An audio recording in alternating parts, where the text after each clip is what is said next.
¿Está la FIFA rota? Lo que los hechos y las sospechas realmente dicen. ¿Y si te dijera que el fútbol ya no es solo un juego, sino el escenario de una de las mayores tramas de corrupción deportiva de la historia? No es una teoría, no es un rumor de bar. Es un expediente judicial de 164 páginas, con nombres, apellidos, cuentas bancarias y una redada policial en un hotel de lujo en Zúrich. Hoy vamos a separar lo que se puede probar de lo que solo se sospecha, y te prometo que al final del video vas a mirar el próximo partido con otros ojos. Si te interesa este tipo de análisis con rigor, pero sin perder la emoción de contar una buena historia, suscríbete al canal, porque esto recién empieza. Capítulo 1. El día que el mundo del fútbol se detuvo, vamos a situarnos en el 27 de mayo de 2015. Un hotel de 5 estrellas, el Buro Lac, en el corazón de Zúrich, Suiza. Ahí se hospedaban como cada año decenas de dirigentes de la FIFA que llegaban para el congreso de la organización. Nada hacía pensar que esa madrugada iba a quedar en la historia del deporte. Agentes de la policía suiza, actuando a pedido de la Fiscalía de Estados Unidos, entraron al hotel y detuvieron a 7 altos funcionarios del fútbol mundial. No fue una filtración, no fue un rumor. Fue una operación coordinada, con orden judicial, transmitida por medios de todo el planeta.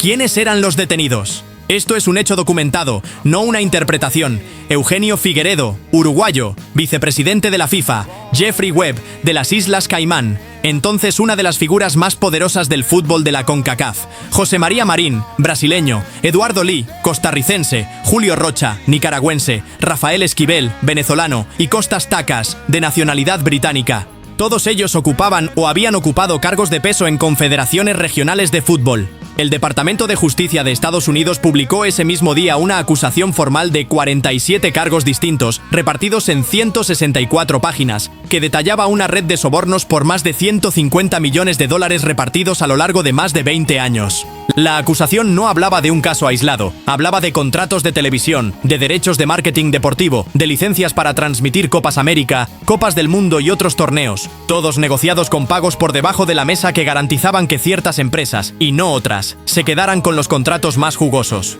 Deja tu opinión en los comentarios. ¿Te acordabas de que esto pasó de verdad y no es una leyenda urbana del fútbol?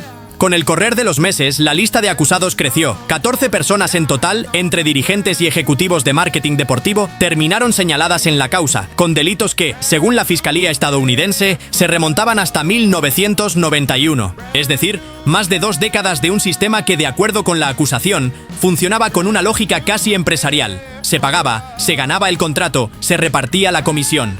Un dato importante, y quiero ser preciso acá porque es un hecho, no una opinión. La justicia de Estados Unidos no presentó cargos penales contra Joseph Blatter, el entonces presidente de la FIFA, que en esos días buscaba la reelección para un 5º mandato. Blatter no fue arrestado ni acusado formalmente por el DOJ en esa causa. Sin embargo, días después, y esto también es un hecho, el Comité de Ética de la FIFA lo suspendió, y más adelante fue inhabilitado para participar en actividades relacionadas con el fútbol durante varios años, en un proceso separado vinculado a un pago de 2 millones de francos suizos que había realizado a Michel Platini, entonces presidente de la UEFA, por servicios que, según los investigadores, no estaban debidamente documentados. Blatter siempre sostuvo que ese pago correspondía a un trabajo real realizado años antes. Platini, por su parte, también fue sancionado y ambos apelaron las decisiones en distintas instancias deportivas y judiciales suizas, con resultados variados a lo largo de los años siguientes. ¿Ves la diferencia? Acá no estoy especulando, te estoy contando lo que efectivamente sucedió, con nombres, fechas y resoluciones oficiales. Y aún así, lo que pasó es tan fuerte que no necesita exageración. Capítulo 2. La maquinaria detrás del escándalo. Para entender por qué esto pudo pasar durante tanto tiempo, hay que entender cómo funciona el negocio del fútbol internacional. La FIFA no vende entradas ni camisetas. Su principal fuente de ingresos son los derechos de televisión y los contratos de patrocinio, que se negocian por montos siderales, muchas veces a través de intermediarios, agencias de marketing deportivo y empresas que actúan como puente entre la organización y las cadenas de televisión de cada país o región. Ese esquema de intermediación, documentado en la propia acusación del DOJ, generaba una zona gris enorme, contratos firmados por sumas que no siempre se explicaban con claridad, renovaciones automáticas que beneficiaban siempre a las mismas empresas y comisiones que, según los fiscales, terminaban una parte en cuentas personales de los propios dirigentes que aprobaban esos contratos. La Confederación de Fútbol de América del Norte, Centroamérica y el Caribe, la CONCACAF y varias federaciones sudamericanas asociadas a CONMEBOL aparecieron mencionadas de manera recurrente en el expediente judicial como los espacios donde este tipo de arreglos se repetía con mayor frecuencia. Esto no es una teoría conspirativa sacada de un video de internet. Es el contenido literal de una causa judicial en un tribunal federal de Estados Unidos, con condenas, acuerdos de culpabilidad y devoluciones de dinero que se extendieron durante años después de las detenciones iniciales de 2015. Varios de los acusados terminaron declarándose culpables a cambio de penas reducidas y de cooperar con la investigación, lo cual permitió a los fiscales reconstruir el mapa completo de la red. Deja tu opinión en los comentarios. ¿Sabías que esta causa sigue teniendo repercusiones legales incluso años después de las primeras detenciones? Capítulo 3. Las reformas prometidas y sus límites. Tras el escándalo, la FIFA anunció una batería de reformas institucionales, límites de mandato para el presidente y los miembros del Consejo, publicación de salarios de los principales directivos, la creación de comités de ética y de gobernanza con mayor independencia formal, y la promesa de mayor transparencia en los procesos de votación para elegir sedes de mundiales. Todo esto es verificable en los propios documentos de gobernanza que la FIFA publicó a partir de 2016. Ahora bien, acá quiero abrir la primera sección clara de opinión del video. Muchos periodistas especializados en fútbol y organizaciones como Transparency International señalaron, en informes públicos, que estas reformas, aunque representaban un avance formal, no garantizaban por sí solas un cambio de cultura dentro de la organización. Esa es una lectura, una interpretación de datos y patrones de comportamiento posteriores, no una sentencia judicial que diga, la FIFA sigue siendo corrupta. Es importante que la escuches como lo que es. Una opinión informada, respaldada por informes de organizaciones serias, pero opinión al fin. Capítulo 4. La llegada de Gianni Infantino. En febrero de 2016, en medio de la crisis institucional más grande de la historia de la organización, Gianni Infantino, hasta entonces secretario general de la UEFA, fue elegido nuevo presidente de la FIFA. Su discurso de campaña se apoyó fuertemente en la idea de romper con el pasado, prometió transparencia, prometió repartir más dinero entre las federaciones nacionales para desarrollo del fútbol de base y prometió un manejo distinto del poder dentro de la organización. Este es un hecho. Infantino impulsó la expansión del Mundial de 32 a 48 selecciones a partir de la edición de 2026, que se juega en Estados Unidos, México y Canadá. También impulsó la creación de un Mundial de Clubes ampliado, con más equipos y mayor duración, que se disputó por primera vez en su nuevo formato en 2025 en Estados Unidos. Son decisiones reales, tomadas y ejecutadas, que cambiaron el calendario del fútbol mundial. Capítulo 5. El caso de las reuniones secretas. Y acá llegamos a uno de los episodios más comentados del mandato de Infantino, y quiero contártelo con la mayor precisión posible porque es un caso que generó mucho ruido, pero que también tuvo una resolución concreta que muchos videos sobre este tema omiten mencionar. En 2020, la Fiscalía Suiza abrió un procedimiento penal vinculado a una serie de reuniones que Gianni Infantino había mantenido, en 2016 y 2017, con Michael Lauber, quien en ese momento era el fiscal general de la Confederación Suiza. ¿Por qué importaban esas reuniones? Porque la oficina de Lauber estaba, en paralelo, investigando irregularidades en el proceso de votación que le había dado a Rusia y a Qatar la organización de los mundiales de 2018 y 2022, respectivamente. La sospecha, documentada en medios como Infobae, SWI, Swissinfo.ch y El País, era que esas reuniones podían haber servido para influir de manera indebida en el curso de esa investigación. Los delitos que se llegaron a mencionar en el expediente incluían abuso de autoridad, violación del secreto oficial y obstrucción de procedimientos penales.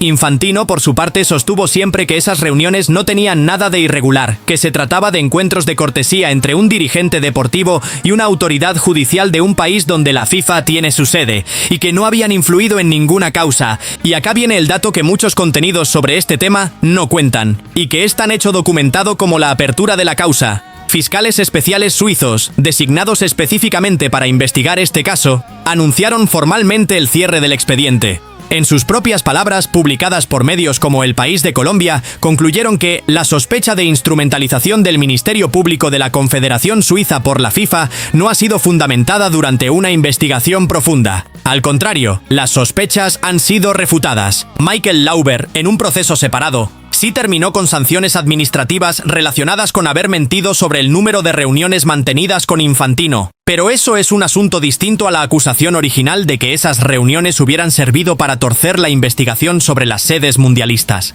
Deja tu opinión en los comentarios. ¿Te parece justo que contemos también la parte donde la justicia dice que no encontró pruebas, o preferís que el video se quede solo con la parte más escandalosa? Yo elijo contarte las dos partes, porque creo que un canal serio no puede quedarse solo con el titular que genera más indignación. Ahora bien, lo que sí es legítimo señalar, y esto ya entra en el terreno de la opinión, es que el hecho de que estas reuniones hayan ocurrido, en ese contexto específico y con ese nivel de discreción, generó una desconfianza razonable en buena parte de la prensa deportiva internacional. No hace falta que exista un delito probado para que un patrón de comportamiento resulte, como mínimo, cuestionable desde el punto de vista de las buenas prácticas institucionales. Esa es mi lectura, y la de muchos periodistas especializados, pero te la presento como lo que es. Una opinión, no una condena. Capítulo 6. El VAR, entre la tecnología y la desconfianza. Pasemos ahora a otro de los grandes temas que generan discusión partido a partido. El VAR, el sistema de asistencia arbitral por video. Primero, los hechos técnicos. El VAR fue aprobado por el International Football Association Board en 2018 y se estrenó de manera oficial en un mundial ese mismo año, en Rusia. El sistema permite al equipo arbitral revisar, a través de cámaras y un centro de video ubicado fuera del estadio, 4 tipos de jugadas: goles y posibles infracciones antes del gol, situaciones de penal, tarjetas rojas directas y casos de identidad equivocada en las sanciones. Este es un hecho. Desde su implementación, el VAR redujo, según estudios de la propia FIFA y de ligas como la Premier League, el porcentaje de errores arbitrales graves en las jugadas revisables. Ese es un dato medible y publicado. Ahora, acá abro otra sección de opinión y quiero que la distingas con claridad de lo anterior. A pesar de esa mejora estadística, existe una percepción muy extendida entre aficionados y comentaristas de que el VAR se aplica con criterios inconsistentes. Hay jugadas similares que en un partido se cobran y en otro no. Hay demoras que generan frustración y hay decisiones puntuales, como algunas del Mundial de Qatar 2022 o de distintas eliminatorias continentales, que generaron polémica pública durante días. Eso es real como fenómeno social. La polémica existió, se discutió en programas deportivos, generó memes, generó indignación genuina de hinchas. Lo que no está aprobado, y quiero ser claro en esto, es que exista una manipulación deliberada y coordinada del VAR para favorecer a selecciones o clubes específicos por motivos económicos o políticos. Esa es una sospecha, una teoría que circula, alimentada por la frustración lógica de ver jugadas dudosas repetidas una y otra vez, pero no hay una investigación judicial ni un informe técnico independiente que haya demostrado una manipulación intencional del sistema a nivel de un mundial. Te lo cuento como opinión extendida porque existe y es parte de la conversación pública, pero no te lo voy a vender como un hecho comprobado, porque no lo es. Deja tu opinión en los comentarios. ¿Vos crees que el problema del VAR es de diseño y capacitación arbitral o crees que hay algo más detrás? Quiero leer tu argumento, no solo tu bronca. Capítulo 7. El dinero, las cifras reales del negocio. Hablemos de números porque acá también hay mucho hecho concreto que a veces se pierde entre la indignación. El Mundial de Qatar 2022 generó para la FIFA ingresos declarados de alrededor de 7.500 millones de dólares en el ciclo de 4 años que va de 2019 a 2022, según los propios reportes financieros de la organización, la cifra más alta de su historia hasta ese momento. Ese dinero proviene principalmente de derechos de televisión, patrocinios de marcas globales y licencias de marketing. En paralelo, el mercado global de apuestas deportivas mueve, según distintas consultoras del sector, decenas de miles de millones de dólares durante cada edición del Mundial, sumando apuestas legales reguladas en decenas de países y mercados informales que resultan mucho más difíciles de cuantificar con precisión. Acá quiero ser muy cuidadoso con un punto, porque es donde más fácil es cruzar la línea entre información y especulación irresponsable. Organismos como Europol e Interpol sí han documentado en informes públicos casos reales de amaño de partidos vinculados a estructuras de apuestas ilegales. Esto es un hecho. Existen causas judiciales en distintos países europeos, asiáticos y sudamericanos por arreglo de resultados en ligas de categorías menores, partidos de fútbol juvenil o encuentros amistosos de bajo perfil, donde jugadores y árbitros con salarios bajos resultan más vulnerables a sobornos de organizaciones de apuestas. Lo que no existe, hasta la fecha, es evidencia pública de una operación de ese tipo aplicada a partidos de un mundial de selecciones mayores. Es un salto lógico muy grande decir, Esto pasa en el fútbol amateur, por lo tanto pasa también en la final de un mundial, y ese salto no está respaldado por ninguna investigación conocida. Te lo digo así de directo porque me parece importante que este canal no participe de la desinformación, aunque a veces la desinformación genere más clics. Deja tu opinión en los comentarios. ¿Sabías que el amaño de partidos es un problema documentado en las categorías menores del fútbol, aunque no en los grandes mundiales? Capítulo 8. Qatar 2022 y las críticas de derechos humanos. Otro punto que sí está ampliamente documentado y que merece su espacio en este video son las críticas en torno a las condiciones laborales de los trabajadores migrantes que construyeron la infraestructura para el Mundial de Qatar 2022. El diario británico The Guardian publicó en 2021 una investigación que estimaba en alrededor de 6.500 las muertes de trabajadores migrantes de países como India, Pakistán, Nepal, Bangladesh y Sri Lanka en Qatar durante la década posterior a la adjudicación del Mundial en 2010. Es importante aclarar, porque es parte de ser rigurosos, que esa cifra incluye todas las causas de muerte de trabajadores migrantes en el país durante ese periodo, no exclusivamente las vinculadas a las obras del Mundial, y que el propio gobierno de Qatar cuestionó la metodología del conteo, aunque organizaciones como Amnistía Internacional y Human Rights Watch respaldaron en términos generales la existencia de condiciones laborales deficientes, jornadas extenuantes y sistemas de contratación, como la kafala, que limitaban la libertad de movimiento de los trabajadores.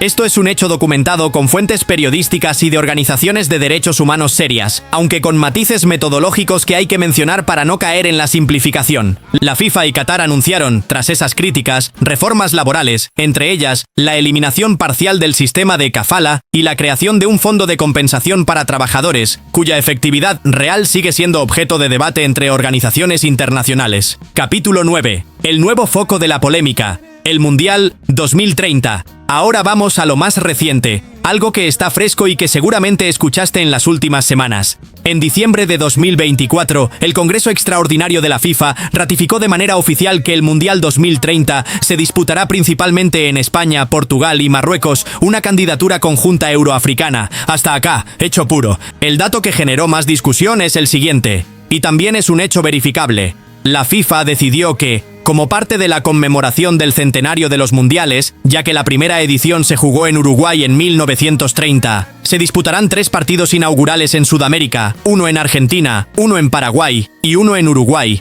antes de que el grueso del torneo continúe en las sedes europeas y africanas. Es la primera vez en la historia que un mundial se reparte de esta manera entre continentes tan distantes. Ahora, la sección de opinión, y la marco como tal explícitamente, existe entre hinchas, periodistas y algunos dirigentes sudamericanos la percepción de que estos 3 partidos simbólicos funcionan como una especie de premio consuelo, entregado después de que una candidatura conjunta de Argentina, Uruguay, Paraguay y Chile, para organizar la totalidad del Mundial 2030 no prosperara frente a la propuesta europea y africana, que llegaba con más infraestructura hotelera, estadios ya construidos y mayor respaldo económico y político dentro del propio organigrama de la FIFA. Esa lectura, la de que Sudamérica se quedó con las migajas del centenario que ellos mismos inventaron, es una interpretación extendida en la prensa deportiva de la región, pero no es una acusación de fraude ni de manipulación de votos.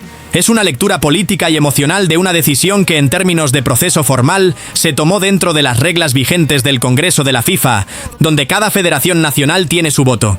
Deja tu opinión en los comentarios. ¿Te parece justo el reparto del Mundial 2030 o te parece que fue una decisión que perjudicó a Sudamérica? Capítulo 10. Voces públicas y el rol de las figuras del fútbol. Un dato adicional que ayuda a entender el clima de esos años. Pocos días después de las detenciones en el Bur Oulak, se realizó igualmente el Congreso de la FIFA donde se definía la presidencia. El príncipe Ali bin al-Hussein de Jordania se presentó como candidato opositor a Blatter, con el respaldo de varias federaciones europeas que pedían un cambio de rumbo inmediato. Blatter, pese a la tormenta mediática y judicial que rodeaba a la organización que presidía, fue reelecto con 133 votos contra 73 del príncipe jordano. 4 días después de esa reelección, Blatter anunció que renunciaría, en una conferencia de prensa que muchos medios describieron como uno de los momentos más insólitos de la historia reciente del deporte. Un presidente que gana una elección y renuncia casi de inmediato, presionado por el peso de una causa judicial en la que él mismo no había sido formalmente acusado. Deja tu opinión en los comentarios. ¿Qué te genera más desconfianza? ¿Que lo hayan reelegido en medio del escándalo? ¿O que haya renunciado apenas 4 días después? Capítulo 16. El caso Calciopoli, cuando la corrupción no fue solo un rumor. Para que entiendas que estos patrones no son exclusivos de la FIFA como organización internacional, vale la pena mencionar un caso de corrupción futbolística probado judicialmente a nivel de Liga Nacional, el escándalo conocido como Calciopoli, en Italia, en 2006. Es un hecho documentado por la justicia deportiva italiana. Se descubrió a través de escuchas telefónicas obtenidas en una investigación judicial, una red de comunicaciones entre directivos de grandes clubes del fútbol italiano y designadores arbitrales, en la que se discutía la asignación de árbitros considerados favorables para determinados partidos. Como consecuencia de esa investigación, la Juventus de Turín fue descendida administrativamente a la Serie B y despojada de 2 títulos de liga, mientras que otros clubes como Milan, Fiorentina, Lazio y Reggina recibieron sanciones de distinto tipo, entre ellas descuentos de puntos en el campeonato siguiente. Este caso demuestra algo importante para el eje de este video. La manipulación de designaciones arbitrales en el fútbol no es una fantasía de conspiración, es un fenómeno que existió. Se investigó con métodos judiciales serios como las escuchas telefónicas y terminó en sanciones deportivas concretas y verificables. Que haya ocurrido en el fútbol de clubes italiano en 2006 no prueba automáticamente que ocurra hoy en un mundial de selecciones, pero sí demuestra que el tipo de mecanismo que muchos aficionados sospechan sobre el arbitraje moderno no es en absoluto algo imposible o descabellado dentro del mundo del fútbol. Capítulo 17. Arabia Saudita 2034, el mundial que llegó sin competencia. Cerremos con el capítulo más actual y probablemente el más controvertido de todos. En octubre de 2023, la FIFA modificó su calendario y su procedimiento de postulación de sedes para los mundiales de 2030 y 2034, estableciendo un plazo extremadamente breve, de apenas 25 días, para que los países interesados presentaran sus candidaturas formales para la edición de 2034. Este es un hecho documentado y muy comentado por la prensa deportiva internacional. Ese plazo tan corto, sumado a que la propia FIFA había indicado previamente que consideraba rotar la sede hacia Asia u Oceanía para esa edición, dejó a Arabia Saudita como único candidato viable en la práctica, ya que Australia, el otro país que había mostrado interés inicial, retiró su intención de postularse semanas antes del cierre del plazo. El 11 de diciembre de 2024, en el mismo Congreso Extraordinario donde se confirmó a España, Portugal y Marruecos como sede del Mundial 2030, la FIFA también confirmó a Arabia Saudita como sede única del Mundial 2034. Acaba otro hecho relevante y verificable. Según reportaron medios como CNN en español y ESPN, la aprobación de ambas sedes, tanto la de 2030 como la de 2034, no se realizó mediante una votación secreta y detallada país por país, sino mediante una especie de aclamación conjunta de las 211 federaciones nacionales presentes, un mecanismo que organizaciones especializadas en transparencia institucional cuestionaron públicamente por considerar que reducía la posibilidad de un debate real o de un disenso visible dentro del propio Congreso. En paralelo, y esto también es hecho documentado, organizaciones como Amnistía Internacional y Human Rights Watch publicaron informes previos a la votación advirtiendo sobre los riesgos de derechos humanos que implicaba otorgarle un mundial a Arabia Saudita, un país señalado reiteradamente por restricciones a la libertad de expresión, condiciones laborales cuestionadas para trabajadores migrantes y un historial de derechos humanos que, según Michael Page, director adjunto para Medio Oriente y Norte de África de Human Rights Watch, podría implicar un inimaginable costo humano si se repite el patrón de construcción acelerada de infraestructura que ya se vio en Qatar. 21 organizaciones de derechos humanos llegaron a publicar una declaración conjunta calificando la decisión como un momento de gran peligro para los derechos humanos en la región. Del otro lado, y también es un hecho verificable, la propia Inspección Técnica de la FIFA, en su informe de evaluación de la candidatura saudí publicado en noviembre de 2024, calificó como esfuerzos significativos las medidas anunciadas por Arabia Saudita en materia de derechos laborales y humanos, otorgándole a la candidatura una de las puntuaciones más altas registradas para un proceso de este tipo. Es decir, tenés de un lado el propio informe técnico de la FIFA validando la candidatura y del otro, organizaciones internacionales de derechos humanos independientes cuestionando duramente esa misma validación. Ese contraste, esa distancia entre lo que dice el organismo que se beneficia de la decisión y lo que dicen las organizaciones independientes es un terreno legítimo para la desconfianza pública y acá sí te lo marco como una opinión extendida y razonable, no como un hecho cerrado. Muchos analistas llaman a este fenómeno sports washing, es decir, el uso de grandes eventos deportivos para mejorar la imagen internacional de un país frente a críticas de otro tipo. Es una hipótesis interpretativa, respaldada por patrones observables en casos anteriores como el propio Qatar 2022, pero sigue siendo una interpretación, no una confesión de la FIFA ni de Arabia Saudita reconociendo esa intención.